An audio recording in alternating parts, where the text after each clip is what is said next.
বিসমিল্লাহির রহমানির রহিম ইন্নাল হামদুলিল্লাহি ওয়াসসালাতু ওয়াসসালামু আলা রাসূলিল্লাহি ওয়া আলা আলিহি ওয়া সাহবিহি ওয়া সাল্লামা তাসলিমান কাসিরান মাজিদান ইলা ইয়াউমিদ্দিন আম্মা বাদ।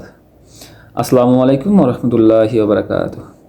আল্লাহ তাআলা সূরা বাকারার 130 নম্বর আয়াতে বলেছেন, আর যে নিজেকে নির্বোধ বানিয়েছে সে ছাড়া কে ইব্রাহিমের আদর্শ থেকে বিমুখ হতে পারে। আর অবশ্যই আমি তাকে দুনিয়াতে বেছে নিয়েছি এবং নিশ্চয়ই সে আখিরাতে নেককারদের অন্তর্ভুক্ত থাকবে। আল্লাহ তাআলা এখানে এই আয়াতটিতে বলতেছেন যে ইব্রাহিমের আদর্শ থেকে কে বিমুখ হতে পারে। একমাত্র বোকা ছাড়া বা নির্বোধ ছাড়া আর কেউ এমন হতে পারে না যে ইব্রাহিমের আদর্শ থেকে বিমুখ হয়ে থাকবে। আর অবশ্যই আমি ইব্রাহিমকে বেছে নিয়েছি দুনিয়াতে এবং আখিরাতেও বেছে নিয়েছে এবং নিশ্চয়ই সে আখিরাতে নেককারদের অন্তর্ভুক্ত থাকবে। মানে দুনিয়াতে নেতা হিসেবে বেছে নিয়েছেন আল্লাহ তাআলা ইব্রাহিম আলাইহিস সালামকে।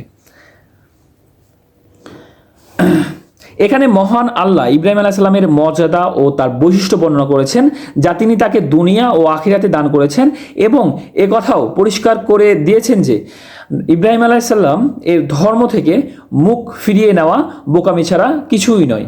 কোনো জ্ঞানীজন এটা থেকে মুখ ফিরিয়ে নিতে পারে না। সবাইকে বোঝার মতো তৌফিক দান করুক এবং সবাইকে আল্লাহ যা পাঠিয়েছে এবং রাসূলের মাধ্যমে যা পাঠিয়েছে তা গ্রহণ করা এবং তারপরে আমল করা তৌফিক দান করুক এবং সবাইকে 5 ওয়াক্ত নামাজ পড়া তৌফিক দান করুক। সবাই 5 ওয়াক্ত নামাজ পড়বেন। আল্লাহ হাফেজ।